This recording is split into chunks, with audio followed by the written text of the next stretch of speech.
네, 이번에는 지식재산권 분쟁과 그에 대한 대응 전략에 대해서 설명드리겠습니다. 스타트업을 운영하다 보면 지식재산권을 확보하시고 운영하시고 굉장히 많이 바쁘신데요. 그 와중에 지식재산권 관련된 분쟁들이 발생하는 문제들을 봉착하게 됩니다. 이에 대해서 어떤 사례들이 있고 우리는 어떻게 대응해야 할지 그에 대한 전략을 알아보겠습니다. 지식재산권 분쟁 어떤 방식으로 이루어지는지 각 지식재산권별로 말씀드려 볼 거고요. 최근에 많이 이슈되고 있는 중국에서 지식재산권 분쟁 어떻게 이루어지고 있는지 어떤 것들을 우리가 유념해야 될지 설명드리겠습니다. 마지막으로 스타트업들이 이제 지식재산권 분쟁에 맞닥뜨렸을 때 어떻게 대응하는 것이 좋을지 순서대로 말씀드리겠습니다. 특허권부터 말씀드릴게요. 특허권은 내용적 범위 어떻게 되죠? 명세서에 기재된 청구 범위 중에 청구항 1, 2, 3, 4 쭉 기재된 것들이 있습니다. 이 청구항에 기재된 특허 발명 내용으로 내용적 범위가 한정이 되죠. 거기에 어떻게 썼느냐가 굉장히 중요한 의미를 가질 겁니다. 시간적 범위는 어떻게 됩니까? 설정 등록이 돼야 이제 권리가 발생을 하는데요. 그 기간은 출원일로부터 20년까지가 보호 기간입니다. 물론 이 기간 동안 특허 연차료라고 해서 계속 주기적으로 그 비용을 납부해야만 유지가 된다는 것도 알아두셔야 되겠죠. 지역적 범위, 국내 출원은 국내에 대해서만 권리가 미치게 됩니다. 특허 독립의 원칙이라고 하죠. 해외에 권리를 갖고 싶으시면 해외에 출원해야 된다라고 하는 거고요. 존속기간은 특정한 경우에 연장되는 경우가 있다라는 정도만 알아두시면 되겠습니다. 그러면 권리 범위는 그렇습니다. 그러면 특허 침해라고 하는 거는 어쩔 때 침해라고 할까요? 법에는 이렇게 나와 있습니다. 정당한 권한이 없는 자가 유효한 특허권의 특허 발명을 업으로 실시하는 경우에 침해다라고 합니다. 업으로 실시해야 돼요. 그래서 개인적으로 나 혼자 그냥 만들어 봤다거나 나 혼자 써봤다거나 집에서 나 혼자 해보려고 했다거나 이런 개인적인 가정적인 실시에는 침해가 성립하지 않습니다. 업으로서 해야 되죠. 실시의 범위는 어떤 발명이냐에 따라 조금 차이가 있는데요. 물건 발명은 그 물건을 생산하거나 사용하거나 양도하거나 팔거나 청약하거나 전시하거나 모든 것들이 다 침해에 해당하는 실시 행위가 됩니다. 방법 발명, 예를 들어서 측정 방법, 그 다음에 분석 방법 이런 것들은 그 방법을 그대로 사용한 것, 이것이 바로 실시가 되겠죠. 근데 간혹 이런 것들이 있습니다. 어떤 물건의 생산 방법이라고 나오는 것들이 있는데요. 이런 경우에는 그 방법의 사용뿐만이 아니라 그 방법에 의해서 제조된 물건을 팔거나 대여하거나 수입하거나 전시하거나 하는 행위도 실시행위에 해당한다라는 거 알아두셔야 되고요. 실시행위 독립의 원칙이라고 하는 것이 있습니다. 생산하거나 제조, 판매하는 여러 가지 실시행위들은 각각 다 침해로 성립을 하게 됩니다. 그래서 그 침해품을 만든 사람, 그리고 침해품을 유통시킨 사람, 그리고 침해품을 판매한 사람 모두 다 특허 침해자가 된다는 것도 알아두셔야 될 것 같습니다. 그러면 특허 침해다라고 하는 거 조금 더 들어가 볼까요? 아까 권리 범위는 어디에 특정된다, 내용적 범위는 어디에 특정된다 말씀드렸죠? 특허 청구 범위, 그 중에 청구항에 기재된 내용에 의해서 그 범위가 특정된다 이렇게 말씀드렸습니다. 그 내용이 어떻게 써 있길래 어떻게 확인할 수 있는가 라고 하는 부분을 여기서 이제 설명을 드리는 겁니다. 첫 번째, 대원칙입니다. 문헌 침해라고 하는데요. 모든 구성 요소를 실시해야 침해입니다. 무슨 얘기냐면요. 제 특허 청구 범위에 청구항이 있습니다. 거기에 뭐라고 써 있냐면요. A와 B와 C를 포함하는 물건 이렇게 써 있습니다. 그런 경우에는 내 권리 범위는 반드시 A와 B와 C 세 가지를 모두 다 포함해야 나의 권리가 되는 겁니다. 그게 바로 이제 모든 구성 요소를 실시하는가의 기준이 되는 건데요. 예를 들어서 제가 A와 B와 C로 구성된 물건이라고 하는 청구항을 가지고 있는데 누군가가 A, B, C를 모두 포함해서 그 물건을 만들고 있다 라고 하면 그 사람은 당연히 침해죠. 그죠? 그런데 만약에 어떤 사람이 A, B, C 여기에다가 뭔가 개량한 D를 더 붙였어요. A, B, C, D를 포함해서 실시하고 있다 라고 하는 경우에는 침해일까요? 네, 침해입니다. 왜냐하면 내 청구항에 기재된 A, B, C가 다 들어있잖아요. 이런 경우에는 침해다라고 보는 겁니다. 굉장히 좀 심플하죠. 어떤 경우? 이런 경우 생각해 봅시다. 제가 특허 청구항에 A, B, C가 다 포함돼야 내 거다라고 했는데 누군가가 C를 뺐어요. 그리고 A 더하기 B만 실시한다 라고 했을 때는 어떻게 될까요? 모두 다 쓰지 않았죠. C를 안 썼죠.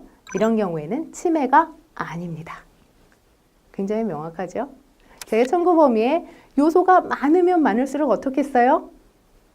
피해가기 좋죠. 뭐 하나 빼고 쓰면 되니까. 그죠?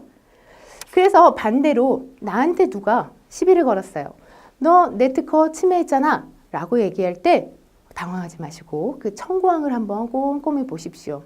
청구항 첫 번째 나와 있는 게 대부분 가장 넓다고 보시면 되는데요. 일반적으로 첫 번째 나온 청구항을 꼼꼼히 이렇게 보시다 보니까 어느 한 단락이 우리 기술하고 달라요. 혹은 우리 기술엔 그런 거 쓰지 않아요 라고 하는 포인트가 있다 라고 하면 우리는 그 기술 실시하지 않는 거일 가능성이 높습니다. 최종적인 판단은 전문가 판단을 받아보셔야겠지만 대강 그렇게 보시면 되겠습니다. 두 번째 기준, 대원칙은 문헌 침해고요. 두 번째 기준, 균등 침해입니다. 균등 침해는 뭐냐면요. 제가 A, B, C를 가진 건 다 내 거야 라고 얘기했더니 저 옆에서 C를 살짝 바꿨어요. C-로 살짝 바꿨어요. 이런 경우에는 침해가 아니야 라고 얘기하면 굉장히 억울하죠. 그렇죠? 그래서 특정한 경우에는 이 경우에도 침해로 봅니다. 어떤 경우냐면 C에서 C-로 살짝 바꿨죠. 그죠? 그래서 이 치환된 C에서 C-로 바꾸는 것 자체가 별로 효과상 크게 차이가 안 나요. 효과상 동일한 작용효과가 나요. 그죠? 그 다음에 그렇게 바꾸는 거는 이 업계에 있는 사람들은 다 그렇게 생각해요. C에서 C- 바꾸는 거 다 거기서 거기지 이렇게 생각할 수 있어요. 그런 경우, 특정한 경우에는 C나 C-나 균등 범위다 라고 해서 똑같이 침해로 봐주는 경우가 있습니다. 요거 판단은 좀 어려워요. 그래서 이 판단 같은 경우에는 전문가한테 확인을 받아보셔야 되는데 전문가한테 확인한다고 해도 전문가가 균등침해입니다 이렇게 얘기하면 무슨 말인지 알아들으셔야 되겠죠? 그래서 설명을 드리는 겁니다. 마지막 이제 간접 침해라고 하는 게 있어요. 그 물건 자체를 만들어 팔지는 않아요. 하지만 그 물건의 생산에만 쓰는 물건, 예를 들어서 레이저 프린터인데 거기에서 들어가는 토너 카트리지. 요 토너 카트리지는 그 레이저 프린터에만 들어가죠. 그죠? 이런 경우에는 그 물건의 생산에만 사용하는 물건이다 라고 해서 간접 침해로 봐줍니다. 또 한 가지, 방법의 실시에만 사용하는 물건. 예를 들어서 뭐 분석 방법인데 그 분석 방법을 그대로 구현한 장치가 있어요. 그 장치를 만든다 라는 얘기는 결국 그 방법 실시하겠다는 얘기죠. 이런 경우에는 간접 침해로 봐줍니다. 이런 침해 행위가 생겼어요. 누군가 내 거를 막 침해해요. 내가 분명히 눈 시퍼렇게 뜨고 권리 들고 있는데 내 거를 막 쓰고 있습니다. 어떻게 막아야 할까요? 민형사적 구제 조치가 다 가능합니다. 민사적 구제 조치로는 침해하지 마세요. 침해금지 청구권. 그 다음에 당신의 침해로 인해 나의 손해가 발생했으니 손해를 배상하시오 라고 하는 손해배상 청구권, 부당이득 판안 청구권, 신용회복 청구권 이런 민사적 구제가 가능하고요. 형사적 구제 조치로는 침해죄가 성립할 수 있습니다. 다만 고의로 나의 특허를 침해했다 라고 하는 경우에는 제가 고소를 해서 형사죄를 물을 수가 있는데요. 형사죄는 7년 이하의 징역이 1억 원 이하의 벌금형 굉장히 무거운 벌이 이제 내려질 수 있는 중죄로 취급되고 있습니다. 다만 특허는요, 어디에서나 특허 조사가 가능하죠. 키프리스 같은 그 뭐 검색을 한다거나 뭐 인터넷에 쳐보면 특허 조사가 충분히 가능합니다.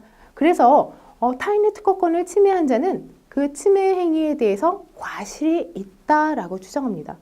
난 특허 있는지 몰랐어요 라는 말 통하지 않는다는 뜻이죠. 그래서 과실이 존재하기 때문에 민사적 구제가 가능하다라고 하는 거고요. 형사적 구제 받으려면 고의여야 되죠. 고의를 어떻게 만들까요? 고의인 거 어떻게 할 수 있죠? 경고장을 보내놓으면 알고 한 게 되죠. 경고장 받은 이후로는 고의를 추정할 수 있다라고 해서 보통은 처음에 누군가의 침해가 발생하면 경고장을 먼저 보내게 됩니다. 그런데 특허 분쟁 얘기를 왜 제가 벌써 이렇게 진행을 하는 걸까요? 우리 그 창업한 지 얼마 안 됐는데 특허 분쟁이 무슨 나랑 의미가 있을까라고 생각하실 수 있어요. 그런데 우리 스타트업들은 최근에 IT 기술 활용하시는 분들이 상당히 많으시죠. IT 기술은 어때요? 굉장히 빠르죠. 그리고 혁신적인 기술을 가지고 키를 가지고 이제 차별화된 지식재산권을 딱 확보하고 사업을 진행하시게 됩니다. 그런데 스타트업은 너무 적은 인원이 너무 많은 일을 해야 돼요. 창업 후 3년, 5년 안에 사업이 망할지 흥할지 막 결정이 됩니다. 밤낮없이 일해야 되고요. 그런데 이 와중에 지식재산권에 관련된 침해소송이라던가 무효심판이라던가 이런 것들이 한번 발을 들여놓게 되면 그 시간, 비용 소모가 너무 커요. 일하기도 바쁘신데 굉장히 많은 소모전을 치르게 되죠. 특히 스타트업은 굉장히 차별화된 기술 아이디어를 가지고 사업을 하시기 때문에 대기업과 분쟁이 나는 경우가 상당히 많이 있습니다. 근데 대기업은 어떻죠? 굉장히 확장성이 크고 굉장히 많은 것들을 가지고 있죠. 인프라를 좋게 가지고 있죠. 대기업하고 분쟁이 났을 때 그 피해는 굉장히 크게 있게 됩니다. 통계로 보면 스타트업 10곳 중에 7곳이 지식재산권 관련된 분쟁을 경험했다라고 할 정도로 스타트업들은 지식재산권 분쟁에서 결코 자유롭기 어려울 것 같습니다. 몇 가지 좀 사례를 들어보면요.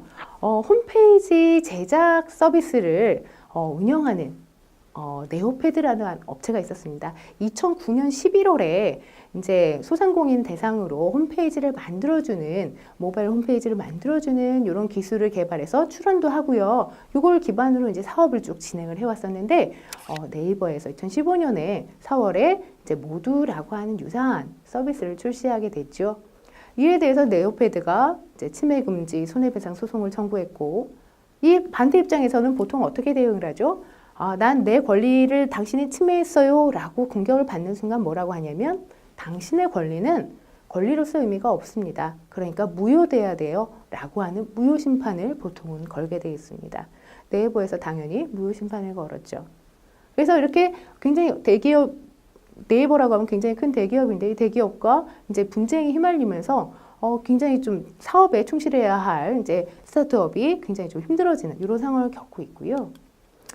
요거 같은 경우에는 대기업과의 분쟁은 아닙니다. 중소기업 간의 분쟁이라고 할 수 있겠는데요. 이제 버즈빌에서는 이제 그 앱에 잠금 화면을 만들고요. 잠금 화면을 이제 풀면 거기 이제 광고가 뜨게 됩니다. 광고에 이제 그 해제하면서 그거에 대한 포인트를 활용할 수 있게 하는 그런 서비스를 제공하고 있었는데 허니스크린이라고 하는 이런 서비스를 제공하면서 굉장히 가맹자도 늘어나고 굉장히 활발하게 사업을 하고 있었는데 2015년에 이제 버즈빌의 그 허니스크린과 아주 유사한 이런 서비스를 옐로우 모바일의 자회사인 쿠차에서 쿠차 슬라이드로 이제 출시를 해서 이제 법적 분쟁으로 간 케이스입니다.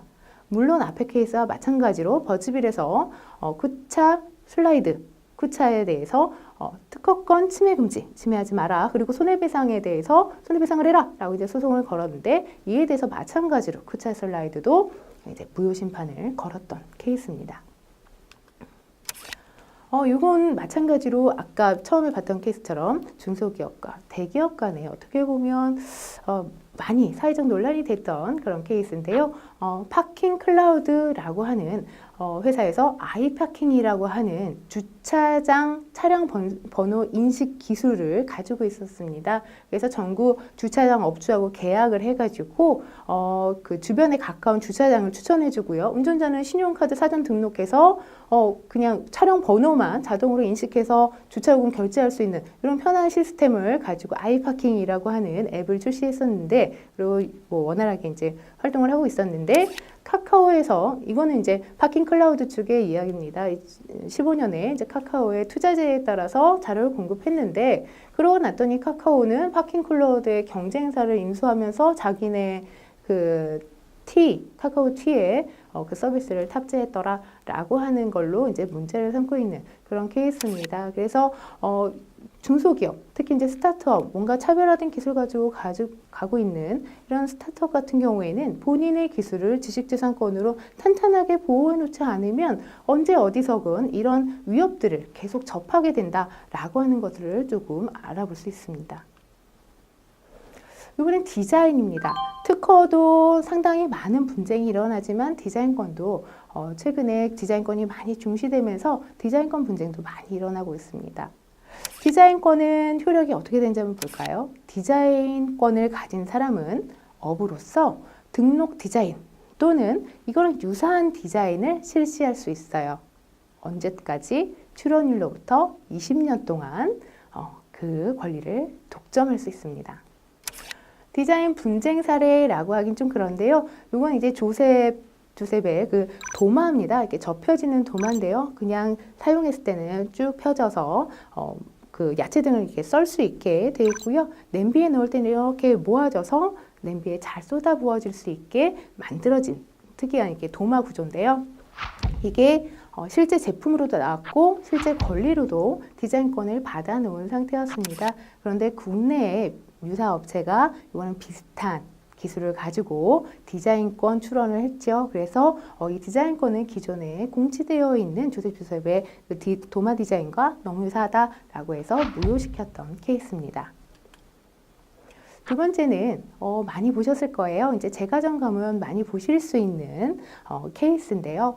앞에 보시는 파리바게트에서 등록받았던 디자인, 밑에는 좀 판이 있고요. 위에 이제 투명한 뚜껑이 덮여져 있고 거기 포크 모양의 스티커가 붙어져 있는 게 파리바게트의 등록 디자인이었습니다. 파리바게트와 양대산맥 프랜차이즈 어디죠? 뚜레쥬르가 이거에 비슷한 케이크 케이스를 가지고 이제 출시를 하고 제품을 판매했는데, 이에 대해서 우리 권리를 침해하고 있는 것 같다. 권리 범위를 확인해 달라라고 하는 권리 범위 확인 심판을 파리바게트 쪽에서 걸었습니다. 그리고 뚜레쥬르 쪽에서는 어떻게 되냐면 당연히 어떻게 하죠?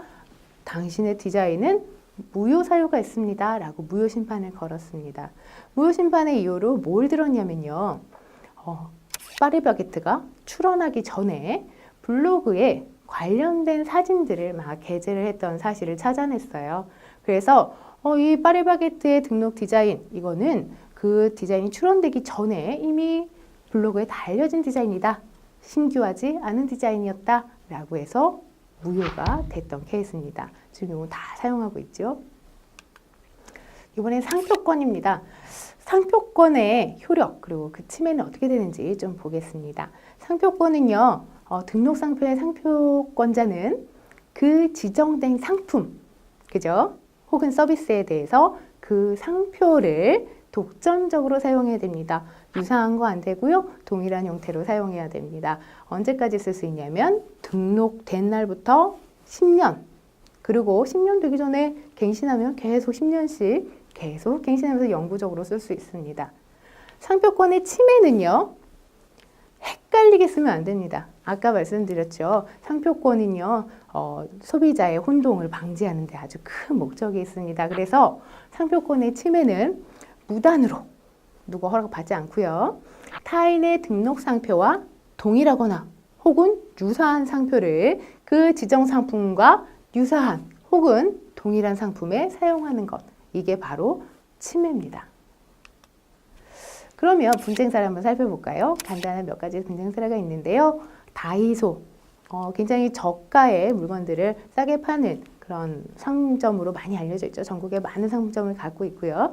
이에 대해서 다사소라고 하는 유사한 그 상점이 이제 등장을 했습니다. 이에 대해서 다이소가 다사소라고 하는 거는 나의 상표권을 침해하는 것이다 라고 이제 침해 중지 소송을 걸었던 그런 케이스입니다. 이 경우에 이제 그 판결에서는 다이소, 다사소 두 개 다 세 글자인데 상당히 어감이 비슷하다라고 해서 유사한 상표다라고 판결을 내렸습니다. 그래서 다사소는 사용할 수 없게 되었고요. 두 번째 케이스는 유명한 맥주집이죠. 봉구비어라고 하는 맥주집이 있었는데 그 전에 봉구네라고 하는 그 음식점에 관련된 상표를 가지신 분이 계셨습니다. 그래서 봉구 양쪽에 다 똑같으니 이거 유사 상표다라고 해서 봉구네가 봉구비어를 못 쓰게 이제 소송을 걸었던 케이스였는데 이 경우에 대해서는 봉구네, 봉구비어 굉장히 좀 구별된다. 그림도 들어가 있고 아무도 봉구비어를 봉구네라고 부르지 않는다라고 해서 이거는 비유사하다라고 하는 결정을 내렸던 사례가 있었습니다.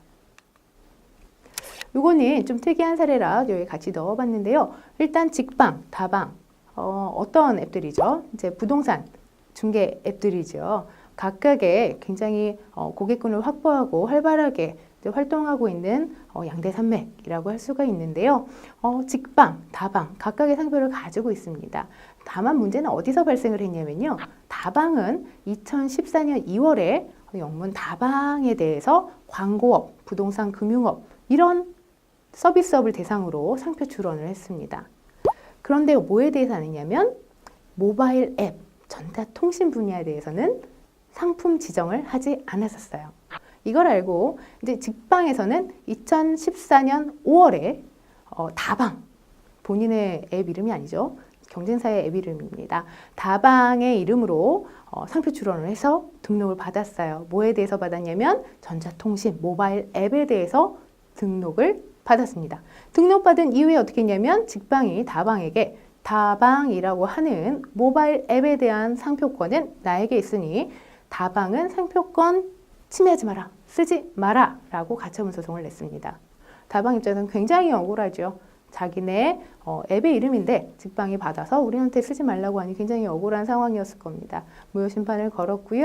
결론은 직방이 출원했던 2014년 5월 그때 기준으로 봤을 때 이미 다방은 잘 알려져 있는 상표였는데 그걸 직방이 따라한 거다라고 해서 무효가 됐던 케이스입니다. 결국 잘 해결되긴 했지만 다방 입장에서는 많은 기간을 이 분쟁에 쓸모없이 많이 소모를 했을 겁니다.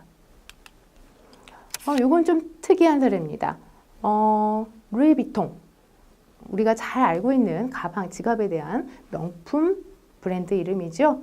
그런데 양평의 어떤 치킨집에서 루이비통 닭이라는 상호로 치킨을 팔고 있었습니다. 이 경우에 잘 보세요. 상표는 비슷하죠. 표장은 아예 비슷합니다. 하지만 상품이 어떻죠? 상품이 완전히 다르죠. 가방, 지갑, 치킨 완전히 상품이 다릅니다. 이런 경우에 상표권 침해에 해당할까요? 상표권 침해에 해당하지 않습니다. 상품이 비유사하기 때문이죠.